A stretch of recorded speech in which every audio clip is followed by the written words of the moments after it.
It's always game day in Cleveland. He's Daryl Ryder. I'm Andy Baskin. A lot of topics around the NFL as the Browns get set to play on Monday night. That's right, Monday night against the Steelers. But by the way, Daryl, isn't it weird that the Browns play in the late game on Monday night, that they'll be the second game of the night? I don't know. I kind of feel like not all eyes will be on the Browns, but at least at the end of the game they will be. But it is kind of weird that it's a doubleheader Monday night. Yeah, it's one of the new scheduling tweaks that the NFL has come up with this year. But the Browns get the A broadcasting team. They get Joe Buck and Troy Aikman and ESPN/ABC's #1 football broadcast team. Typically, let's be honest about it, in those situations, the Browns would probably get the B squad. But it is Browns Steelers. And of course, Cleveland is coming off of a very impressive performance, whereas Pittsburgh is trying to forget that last week ever happened. Sorry to say for them that they can't do that. It actually did happen. The 49ers mopped the field with you for 4 quarters, and it was a lot of fun to watch. Not once, not twice. I watched it 3 times. That's how much I enjoyed watching. Really? I watched it 3 times. I watched the condensed version. Then I watched the elongated broadcast version, and then I watched the all 22. And it was it got better with each version of the game that I watched. That beat down. How was the all 22, Daryl? Oh, the all 22 was fantastic. Although I did miss all the commentary because I had to watch it in silence. But did you watch the Manning cast? It seems like you've missed that. You might want to go back and. They do not. Unfortunately, they don't make the Manning cast available to us. And the Manning cast didn't exactly do this one, but and there, by the way, there is no Manning cast this week for Monday Night Football because there's 2 games too. Yeah, right. It'd be kind of hard, right? Yeah, and so here's the thing. So the Browns are on ABC. Browns Steelers is on ABC, and then I forget Panthers. Saints Panthers. How dare they put the Saints up against the Browns game in primetime while I have to work? But I'm sorry, it's just for you they did that. I know. I'm going to have to go back and watch all 3 versions of that on Tuesday. But yeah, it should be a lot of fun Monday night. Browns looking to go 2-0. By the way, the last time the Browns were 2-0 was 1993. They started that season 3-0, and in fact, they ended up with a losing record that year under Bill Belichick. They started 3-0 and finished the year 7-9. How about that? But I would probably say half the Browns fan base was not born the last time the Browns started a season 2-0. Where were you in 1993? 1993, I believe I was a sophomore in high school or freshman. 1993, I was. I was a freshman. I was a freshman. I had to do the math. I have just became the sports director at at KPAX in Missoula, Montana. So what you're saying is you're older than me. Yeah, I got you by a couple years. Well, 4 for college, and then I was there 3, and if you were 3, 6. So I got you by 10. I don't know, 10 years at least. You got a decade on me, huh? How old are you? Just tell me. 45. Yeah, I got you by just under a decade. Wait, when's your birthday? November. Oh, November what? 17. 26. So yes, you're November 26th? November 26th. And you know who's the 25th is one Bernie Kosar.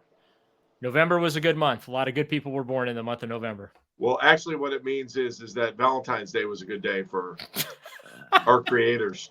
Yeah. Let's be honest. We know what our parents were up to on Valentine's Day. Yes. That is correct. That is correct. All right, let's actually talk about some football. You know, you talked about the commissioner for a second. Let's go back to something that happened during the podcast the other night. Aaron Rodgers got hurt in the Jets game against the Bills. Jets were able to come back, but a lot of talk about the turf, especially in New York on a turf that now they switched the turf out between the Jets and the Giants. So, but that's a lot of work on the field, and they got to keep turning it. And players don't like playing on the turf. A lot of complaining about turf. Roger Goodell said they want to do what's best for the players. I think they want to do what's best for their pocketbook, but you tell me. Well, first of all, they don't switch the entire surface out. They switch the 40s out for the logos, and they switch out the end zones for the individual team end zones. Listen, I am of the mind that if you play in an open air stadium, you should have a natural grass surface. Okay. Great. Charlotte actually went from grass to turf. Baltimore went from turf to grass. I just feel if you're in open air, you should play on a grass surface no matter what. It's a little tough, though, for the Jets and the Giants because they play games back to back. On back-to-back days. So that makes that situation somewhat complex with two teams sharing a stadium. Obviously domes, it's impossible to grow grass inside. Just ask the Houston Astros back in the 1960s when the Astrodome opened. Right. But the Raiders, Daryl, I understand why the players are upset because there's fields that are being converted over to grass for the World Cup. Yeah. So, those are outdoor stadiums, though, that's happening. Right. Although Arizona is an indoor stadium that has natural grass because it's on a gigantic tray and they slide it in. Same thing with the Raiders in Vegas. Both of those stadiums, their fields are on trays to slide in. Now, I have seen why they didn't do that in LA, I don't know. So, a couple of reasons. One, because the stadium is built 90 feet into the ground. Okay. The way they constructed SoFi Stadium, it's actually two separate buildings for seismic reasons to prevent earthquake damage. So the Stadium Bowl is one building, and it's built basically all into the ground because LAX is right next door. Okay. And then the canopy, the open air canopy that covers the field, that is an independent structure. So basically how it works is, and if you're watching on YouTube and you see me do it, so here's my fist is the stadium and my open hand is the roof. And how it's designed is, so if there's an earthquake, they can move as independent structures, and that prevents massive structural damage to the building. SoFi has I think it's a translucent type of a cover on it. I don't know if you can grow grass on that, but you can't.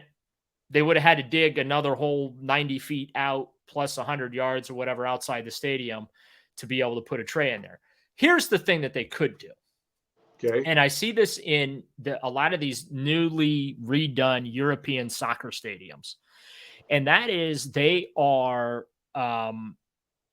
they're making they're like layered trays. Think of them like cookie trays, okay? Okay. And it's an automated system where they push a button and the field will separate and it'll like stack on top of each other. And then it gets slid down underneath the field surface, under the stadium. And in this enclosure are these lights, whatever light you can grow grass artificially with, okay? Under each one of those pans are the lights. There's a sprinkler system to be able to water the grass too. I mean, it's incredible technology that they have over in Europe for these stadiums so that they can play on grass and avoid having to use artificial surfaces while at the same time maintaining the multi-use functionality of those various stadiums that these soccer clubs play in. So that is technology that with the building boom that's going on here in the United States with football stadiums that I would love to see incorporated over here. So Daryl, you can't tell me not only with a building boom, but let's be honest, the marijuana boom has been gigantic across the country. I mean, seriously, I know kids in college that can grow grass in their room. You're going to tell me we don't have enough people of that ilk? Get a couple hydroponics kids. I bet we could get grass built indoors by 5 college kids in about 30 minutes. I just want to make sure I'm understanding. You're advocating for the NFL to play on weed. That's what it takes, man. That Bermuda grass isn't much better. I'm high on football, man. I can see football. I can just see half the team self-medicating between downs. Oh, man. Oh, that tackle, I really ate the turf. Yes, you did. Yes, you did. Here, have another edible. Who needs edibles when we can? Let me just get the bottom of my shoe. Hey, you know what? The resounding message from NFL players, the NFL Players Association, right there with Cheech and Chong. We want grass. We want grass. We want grass. Daryl, there's just no possible way they can get it done. Is there? I just don't know how they're going to get it. Again, the outdoor stadium, sure, like Seattle, for instance, right? Why right. they could easily put grass down. And look, I think that the NFLPA has a legitimate argument. If you can bring in grass surfaces into these stadiums for the World Cup to play on, then why can't you do it for the National Football League? I think it's a fair argument. Agree. I think it's valid. The Browns, I'll tell you this, because I even raised the idea in some conversations that I've had with people in the organization about them putting turf in, because they want to use Cleveland Browns Stadium more and more. They want to be able to host a concert one night, a game the next, and whatever. You can't really do that with grass. I mean, remember last preseason, right? I think it was the Machine Gun Kelly concert. It was like at the beginning of August, right? 6 or 7 days later, the Browns hosted a preseason game. That field, when the game was over, was a cow pasture. It was destroyed because the sod did not have enough time to take. It takes about 2 weeks from what what groundskeeper Willie tells me when I consult with him on these type of things. It takes about 2 weeks for sod really to cure into soil the right way. And that just didn't have that kind of time. Now, one of the things they'll do is they'll cut the sod even deeper, so there's more soil underneath it and when they lay it down. But I do feel like the open air stadiums is doable. But when you have like the Viking Stadium in Minneapolis, I don't think you can do it there. I mean, those are windows. Yeah, but I think that's tough to do. I hear you. All right, not all of them. Talk about, man. I mean, I know this first segment's been a lot about grass, but we got to move forward. We might get the munchies into the second segment if we keep going this way. Let's get into the Browns. We'll get into the Steelers. We'll talk about the health of these teams and what we can look forward to as we head into Monday night. It's always game day in Cleveland.